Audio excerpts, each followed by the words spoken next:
अब सब राक्षसनियां डर के भाग गईं। हनुमान जी ऊपर बैठे हुए हैं, विचार करने लगे क्या किया जाए।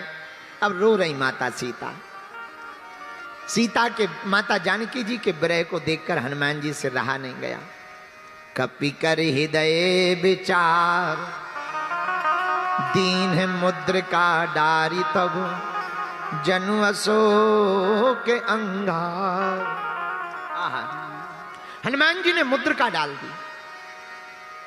जैसी मुद्रिका डाली, माता जानकी जी ने राम लिखा देखा, अरे ये तो हमारे स्वामी जी की मुद्रिका है। पर राम जी को तो कोई जीत नहीं सकता, माया से ऐसी मुद्रिका बनाई नहीं जा सकती। क्या बात है, क्या कारण है, ये मुद्रिका कहां से आई? तब तक हनुमान जी प्रकट हो गए। जय श्री राम। माता जानकी जी से हनुमान जी का वार्तालाप होता है। हनुमान जी अपना बल दिखाते हैं, अपना बल बताते हैं। आज कथा का अंतिम दिन है। माता जानकी जी के सामने हनुमान जी प्रकट भय, भक्ति के सामने हनुमान जी प्रकट हो गए। भैया हम हनुमान जी से प्रार्थना करते हैं तुम लोगों के दिल में भी वीर बजरंगबली प्रकट हो जाए और तुम लोगों का भी बेड़ा पार हो जाए। हनुमान जी ने दुर्गम काज सुगम कर दिया। क्यों कर दिया? क्योंकि हनुमान जी में बल है तो बुद्धि भी है, बुद्धि भी है तो विद्या भी है, और विद्या है तो विनम्रता भी है। इसलिए आप लोगों को भी ये सूत्र है कि अगर आपको भगवान ने कोई कृपा दी हो, बल दिया हो, तो बुद्धि को पाओ। बुद्धि भी मिली हो तो कृपा को पाओ। और कृपा किसकी पाओ? बोलो बोलो। जा पर कृपा राम की हो, जा पर कृपा राम की हो,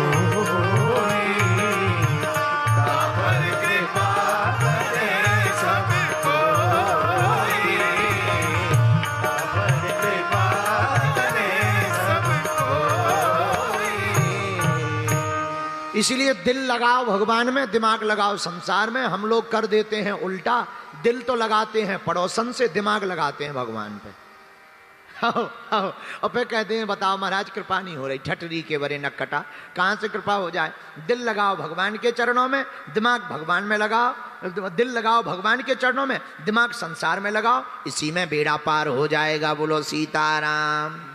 अब हम लोग क्या करते? दिमाग भगवान में लगाते, भगवान होते नहीं होते, अरे ठटरी के बरे होते नहीं होते, काहे को सोच रहा? होते ना होते तो क्या तुम होते हैं?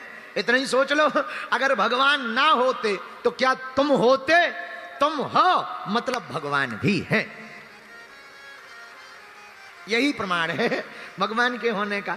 इसलिए भगवान पर भरोसा रखो। आशा एक राम जी से, दूजी आशा छोड़ दे। नाता एक राम जी से, दूजा नाता तोड़ दे।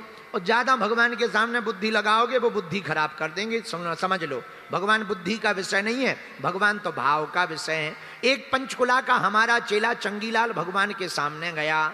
हे भगवान, हाँ बोलो, हमको सुकून भरी नींद तथास्तु, पैसों से भरा कमरा तथास्तु, और महाराज और कुछ नहीं, बढ़िया नौकरी मिल जाए। ये तीन चीजें चाहिए। सुकून की नींद मिले, गर्मी से छुटकारा मिले, पैसों से भरा कमरा हो और बढ़िया नौकरी हो जाए। पर उसने भजन तो किया था, पर अपना नहीं, पड़ोसियों का भजन किया था। धोखे से भगवान मिल गए। उसने सोचा मिल गई हैं, चलो भगवान से वरदान मांग ले। भगवान से बोला आपका वरदान सच होता या गलत? भगवान बोले सच होता। बोले हमें वरदान दो, हम चेक करके बताएं। चूंकि आदमी पंचकुला का थे, भगवान बोले चेक करो। बोले वरदान दो। क्या?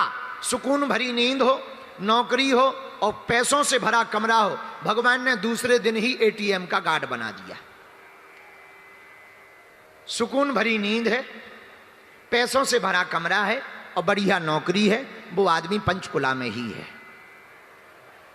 इसलिए भगवान के सामने बुद्धि नहीं लगानी है, बुद्धि बाहर संसार में लगानी है। जगदीश में बुद्धि नहीं लगानी, जगत में बुद्धि लगानी है। भगवान के चरणों में तो दिल लगाना है। बोलो सीताराम। जोर से बोलो, और जोर से बोलो। ऐसे बागेश्वर हनुमान जी की कृपा समस्त पंचकुला वालों पर पड़ी रहे, बनी रहे। और अब हम क्या बताइए, कल तो एक ही दो बंदर थे, आज तो बंदरों की गिनती नहीं है। देखो तुम टेंट पे, हमने बहुत कथा सुनाई पर टेंट पे टंगी कथा पहली बार सुनाई है। अब बहुत सी कथाएं सुनाई, ऑडिटोरियम में सुनाई, छत पे सुनाई, खुले में सुनाई, टेंट में सुनाई। पहली बार हमने ऐसी कथा पंचकुला में सुनाई कि श्रोता टेंट पे टंग के सुन रहे हैं। अच्छा जवान तो जवान, बूढ़े भी चढ़े हैं। तुम्हें शर्म न आई अपने मन से? पेट में हाथ नहीं, मुंह में दांत नहीं, बताओ तुम उसके ऊपर। जय हो पंचकुला के बंदर। अच्छा ऊपर से वो दांत निकाल रहे हैं, ऐसे हाथ जोड़ रहे हैं जैसे चुनाव लड़ना हो गए। ठटरी के बरे नक कटा, नीचे उतर जा, अरे उतर नीचे ले। जुआ तक नहीं रेंग रहा है, ऐसे बैठे जैसे रजिस्ट्री करवा ली हो। अब हम समझ गए पंचकुला आ गए हैं। भैया पंचकुला बहुत अच्छा है, हम हर 2-1 साल में आते रहेंगे। जोरदार ताली बजा के हमारे भंडारी जी को धन्यवाद दो। इन्होंने एक चैरिटेबल ट्रस्ट, श्री स्वदेश चैरिटेबल ट्रस्ट तत्वावधान में आयोजन करवाया और देश भर में ये लोगों की जान बचाने के लिए CPR की प्रैक्टिस दिलाकर कई लोगों की जान बचाने की समाज सेवा करते हैं। और अब पंचकुला में कथा करवाकर इन्होंने पंचकुला, हरियाणा को और चंडीगढ़ को, मोहाली को राममय बना दिया है। इनकी पूरी टीम है। हमको आके बहुत खुशी हुई। हम दोबारा जल्दी पंचकुला आएंगे और तुम लोगों के प्राण खाएंगे। चूंकि भंडारी जी ने कहा ही था प्रारंभ में ही कि 1-2 कथा से गुरुजी यहाँ के लोग संतुष्ट नहीं होंगे, तो हम फिर से अगली बार 3 दिन की या 7 दिन की भागवत कथा सुनाने आएंगे। लेकिन कब आएंगे ये नहीं बताएंगे। उसके पहले तुम लोगों को बागेश्वर धाम आना है और उसके पहले 7 नवंबर से जो दिल्ली से वृंदावन तक पदयात्रा कर रहे हैं वो हरियाणा से भी निकलेगी, तो 1 दिन के लिए पदयात्रा में आना है। कौन कौन पदयात्रा में हिंदू राष्ट्र बनाने के लिए आएगा? क्योंकि लड़ाई हिंदुओं की है, बुरा न मानना। जो हमारा विरोध करते हैं तुम उनको हमारा जवाब दे देना। जवाब लिखो। शुगर होती है, तुम लोग शुगर टेस्ट करवाते हो। जो हमारा विरोध करते हो और हिंदुओं का विरोध करते हो वो सुनो। तुम्हें शुगर होती है, शुगर टेस्ट करवाते हो। बुखार चढ़ता है, ब्लड टेस्ट करवाते हो। हार्ट में दिक्कत होती है, हार्ट का ECG करवा करके अपना टेस्ट करवाते हो। अगर तुम्हें हिंदू हो करके हिंदुओं से दिक्कत हो, अपना DNA टेस्ट करवा लो।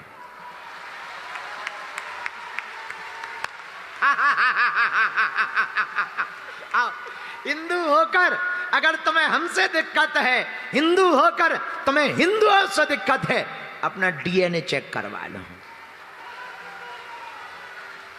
है तो कड़वा पर घूंट तो पीना पड़ेगा। हिंदुओं को छेड़ोगे तो छोड़ा नहीं जाएगा प्यारे। इसलिए हिंदुओं को बचाने के लिए, और 150 करोड़ पूरी दुनिया में हिंदू रहते हैं, उनके लिए एक जगह हिंदू राष्ट्र बनाने के लिए हम फिर से पदयात्रा कर रहे हैं। 7 नवंबर से है। कब से है? दिल्ली में कात्यायनी माता मंदिर से उठेगी और वृंदावन में बांके बिहारी के चरणों में विराम होगी। और एक बात और, उसको अन्यथा मत लेना, पर जो जिसका भाव होवे हमें अपनी बात कहनी चाहिए। बागेश्वर धाम पर कैंसर हॉस्पिटल बन रहा है। बहुत विशाल है, हमारी निजी तो क्षमता नहीं, सब लोग अपनी अपनी एक एक ईंट का सहयोग जरूर करना है। इसलिए ताकि कल के दिन तुम बागेश्वर धाम जाओ तो तुम भी गर्व से कह पाओ इस हॉस्पिटल में हमारी भी एक ईंट लगी हुई है। और भैया प्रार्थना के दो केंद्र हैं, एक मंदिर, दूसरा अस्पताल। मंदिर में जो प्रार्थना होती है बहुत बार वो तो झूठी होती या दिखावा की होती है, पर अस्पताल में कोई अपना जिंदगी और मौत के बीच लड़ रहा होता है, तो जो भी प्रार्थना होती है वो दिल से प्रार्थना होती है। 23 फरवरी को प्रधानमंत्री जी ने उसका शिलान्यास किया था। 2-2.5 वर्ष में हम जगह जगह जा रहे हैं, इसलिए ज़्यादा कथाएं कर रहे हैं, इसलिए दिन रात जग रहे हैं कि कैसे भी करके हॉस्पिटल बन जाए, ताकि कृपा भी मिले लोगों को दवा भी मिले और आस्था का केंद्र भी हो पर आरोग्य का केंद्र भी हो। भगवान करे किसी को ये रोग ना होवे, पर किसी गरीब को अगर रोग हो जाए तो वो पैसों के बिना मर ना जाए। इसलिए हम दिन रात कथा करके मरने के पहले लोगों ने हमसे, प्रधानमंत्री जी ने कहा आपने मंदिर क्यों नहीं बनवाया जब वो धाम गए, और मंदिर में कपड़ा लगे हुए देखकर, टीन शेड लगे हुए देखकर बोले आपने मंदिर क्यों नहीं बनवाया। हमने कहा प्रधानमंत्री जी मंदिर का पैसा अगर अस्पताल का पैसा मंदिर में लगा देते तो बुरा लगता। मंदिर तो इस देश में 1-1 करोड़ के हैं, हम चाहते हैं मरने के पहले अस्पताल बनवा करके मरे। तो हमारी प्रार्थना है ऑनलाइन कर देना, जो बागेश्वर धाम का अकाउंट है, तुम्हारी श्रद्धा करे तो ऐसी कोई जबरदस्ती नहीं है, अगर मन करे तो कर देना, बाकी नहीं तो भगवान बनवाएंगे, जिसे भगवान निमित्त चुनेंगे वो बन जाएगा। तुम लोग अपने हो इसलिए हम कह देते हैं, इसको आप गलत मत लेना कि गुरुजी पैसा के चक्कर में कह रहे हैं, हम अपने लिए तो कर नहीं रहे। वहाँ पर जो लोग जाते या कोई गरीब दीनहीन जाएगा, कम से कम उन्हें इलाज मिल जाएगा, उनका भला हो जाएगा।